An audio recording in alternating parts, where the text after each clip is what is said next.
ইব্রাহিম ইবনে Adham রহিমাহুল্লাহ একজন বিখ্যাত তাবেঈ ছিলেন আর কি। তো ওনার কাছে একজন এসে বলতেছে, হে ইব্রাহিম ইবনে আদহাম, আমার গুনাহের দিকে অন্তর প্ররোচনা বেশি দিতেছে, আমি নিজেকে থামাইতে পারতেছি না, তো আপনি আমাকে কিছু উপদেশ দেন। তো তিনি বললেন, আচ্ছা ঠিক আছে, আমি তোমাকে 5টা উপদেশ দিই, যদি তুমি 5টা থেকে একটিও করতে পারো তাহলে তুমি ফ্রি, তুমি গুনাহ করতে পারবা। বলছে, হ্যাঁ আপনি আমাকে বলেন। তো উনি বললেন, প্রথমত তোমার যখন গুনাহ করতে ইচ্ছা হবে তখন তুমি আল্লাহর রিজিক থেকে কোনো রিজিক বক্ষণ করবা না, কোনো রিজিক খাইবা না। তো উনি বলতেছে, সবই তো আল্লাহর দেয়া রিজিক, তাহলে আমি কি খেয়ে বাঁচবো? তো উনি বললো, তুমি আল্লাহর দেওয়া রিজিক খাইবা আর আল্লাহর সাথে নাফরমানি করবা, এটা কিভাবে শোভা পাইতে পারে? তারপর বললো যে আমাকে দ্বিতীয় উপদেশটি বলুন। উনি বলল যে তারপরেও যদি তোমার গুনাহ করতে ইচ্ছা করে, তুমি আল্লাহর জমিন থেকে বের হইয়া তারপরে গুনাহ করবা। তো উনি বলতেছে, আল্লাহর জমিন থেকে আমি কিভাবে বের হব? সবই তো আল্লাহর জায়গা, আমি পৃথিবীর যেখানেই যাই সবই তো আল্লাহর, তো আমি আল্লাহর জমিন থেকে কিভাবে বাইরে যাব? তারপর উনি বললেন, তুমি আল্লাহর জমিনে থাইকা আল্লাহর নাফরমানি করবা, এটা কি শোভা পায়? তারপরে ওই ব্যক্তি বলল, আচ্ছা আপনি আমাকে তৃতীয় উপদেশ বলুন। উনি বলল, তারপরও যদি তোমার গুনাহ করতে ইচ্ছা হয় তাহলে তুমি এমন জায়গায়, এমন স্থানে গিয়া গুনাহ করবা যেখানে আল্লাহ তোমাকে দেখে না।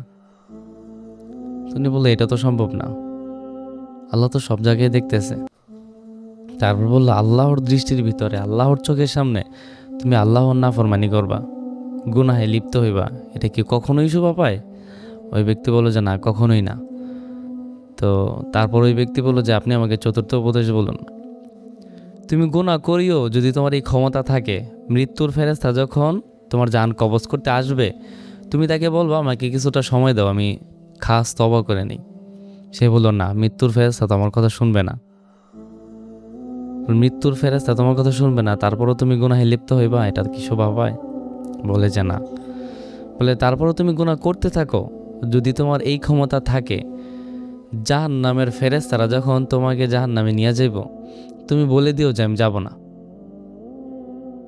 বলে, না, এটা তো সম্ভব না, জাহান্নামের ফেরেশতা তো আমার কথা শুনবে না, ওইখানে তো আর আমার ক্ষমতা চলবে না যে আমি বলে দিব জাহান্নামে যাব না। তারপর উনি বলল যে তুমি আল্লাহর দেয়া রিজিক খাইতেছো, আল্লাহর জমিনে থাকতেছো, তুমি আল্লাহর দৃষ্টির ভিতরে, ইভেন মৃত্যুর ফেরেশতাকে তুমি অবকাশের জন্য বলতে পারবা না, এবং জাহান্নামের ফেরেশতারা তোমাকে জাহান্নামে নিয়ে যাওয়ার সময় তুমি বলতে পারবা না যে আমাকে নিও না বা আমি যাব না, তারপরও তুমি গুনাহে লিপ্ত হইবা, এটা কিভাবে স্বভাব হইতে পারে? তো ওই ব্যক্তি এই 5টা উপদেশের পর অঝরে কান্না শুরু করে দিস, বলতেছে, আমি এখন খাস তওবা করতেছি, আমি আর জীবনে কখনো অবাধ্য হব না, আল্লাহ তাআলা কখনো গুনাহে লিপ্ত হব না।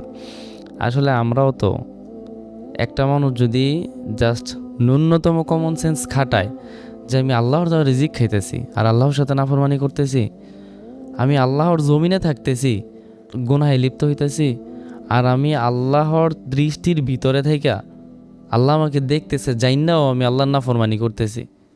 ইভেন আমরা সবাই জানি মৃত্যুর ফেরেশতা যখন আসবে আমাদেরকে অবকাশ দিবে না যে একটু সময় দেওয়া হলো, তাড়াতাড়ি তওবা করো, ঠিক না? স্পেশালি তো কাউকে এরকমভাবে সময় দিবে না যে তোমাকে 5 মিনিট 10 মিনিট সময় দেওয়া হলো, খাস তওবা করো, আমি তোমাকে তারপর নিয়ে যাচ্ছি, না, কোনো সুযোগ নাই। জাহান্নামে ফেরেশতার চেহারা, তার লুক এরকম হবে, তারা দেখলেই তোমার ভয়ে অবস্থা খারাপ হয়ে যাবে, তখন তুমি বলতে পারবা এই ক্ষমতা তুমি রাখো যে আমি যাব না? কখনোই সম্ভব না। তো এত কিছুর পরেও যারা আমরা গুনাহে লিপ্ত থাকি, যারা আমরা তওবা করতেছি না, যারা আমরা আন্ডার এস্টিমেট করতেছি, তাদের পাকড়াও অনেক বড় কঠিন, শুধু আখিরাতে না দুনিয়াতেও।